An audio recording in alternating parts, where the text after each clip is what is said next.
Question numéro 5. Relevez les indicateurs de croissance de la société X. Alors, on distingue deux types d'indicateurs. On a des indicateurs quantitatifs, des indicateurs qualitatifs. Les indicateurs quantitatifs, c'est tout ce qui est mesurable, par exemple le volume de production, le niveau du chiffre d'affaires, l'effectif, la valeur ajoutée, la part du marché, etc. Les indicateurs qualitatifs, modification de la forme juridique, réorganisation interne, gamme de produits élargie, nouvelles technologies, qui des indicateurs de croissance qualitatifs. Sixième question, déterminer le mode de croissance ou bien les modes de croissance adoptés par la société X. Alors, on a deux types de modes de croissance. Mode de croissance interne ou bien croissance endogène. Mode de croissance externe ou la croissance exogène. Mode de croissance interne, la création par la firme des capacités de production nouvelles, acquisition des immobilisations et ou par la production active.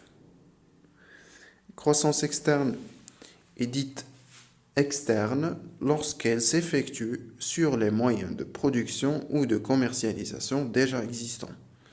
Par exemple, acquisition, association ou regroupement avec d'autres entreprises. Des avantages, maîtrise du processus, sauvegarde de l'indépendance, motivation du personnel, les inconvénients, processus de développement lent, difficulté d'atteindre la taille critique.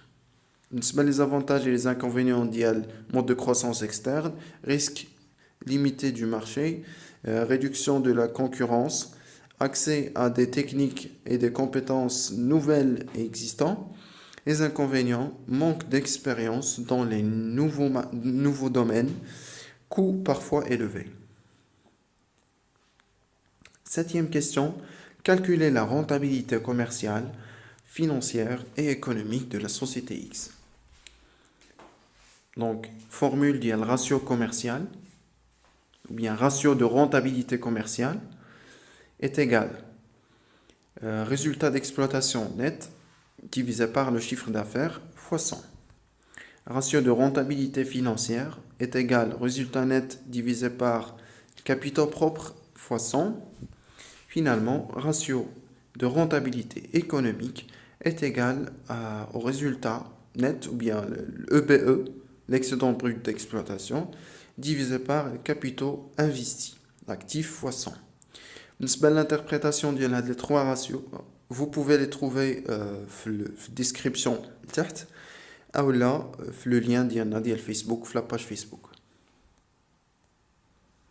Question numéro 8. Dégager du document X le ou bien les moyens de financement et citer deux avantages et deux limites.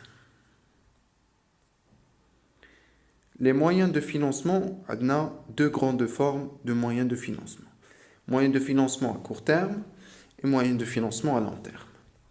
Moyens de financement à court terme, par exemple le crédit fournisseur, l'escompte, le factoring, les facilités de caisse, le découvert bancaire, finalement le crédit de campagne. Le moyen de financement à long terme, on a soit moyen de financement à long terme interne ou bien moyen de financement à long terme externe. Interne, on a l'autofinancement ou là les apports nouveaux ou l'augmentation du capital. L'externe, on a les emprunts des établissements de crédit, les emprunts obligataires et crédit de leasing. Le long terme, où est les examens. Le court terme, vous pouvez trouver les définitions sur la page Facebook où là je vais mettre à votre disposition un document. D'abord, nous allons le moyen de financement à long terme. Moyen de financement à long terme interne. Nous avons l'autofinancement et les apports nouveaux. Autofinancement, c'est-à-dire que les ressources dégagées par l'activité de l'entreprise. Alors là, l'autofinancement dit à l'entreprise, s'effectue par ses propres moyens, ses propres ressources. Les apports nouveaux, c'est l'augmentation du capital de l'entreprise. Les avantages liés à l'autofinancement, on a moyen de financement gratuit, indépendance financière. Les inconvénients, il peut être insuffisant pour certains investissements coûteux. Également, il décourage les actionnaires car il limite les dividendes. Avantages et inconvénients des apports nouveaux, on a moyen de financement gratuit, indépendance financière. Inconvénient de la procédure longue, coûteuse et difficile à effectuer dans certains cas. Deuxième inconvénient, les anciens actionnaires risquent de perdre le contrôle du capital.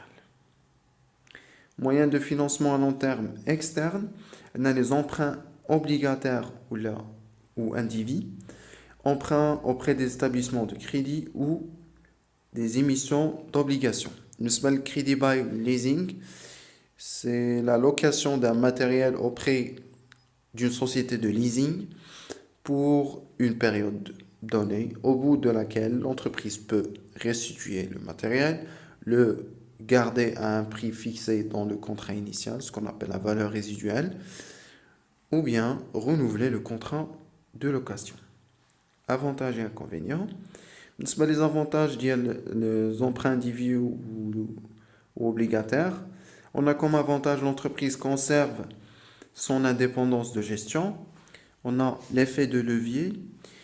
Comme inconvénient, on a dépendance financière, procédure coûteuse.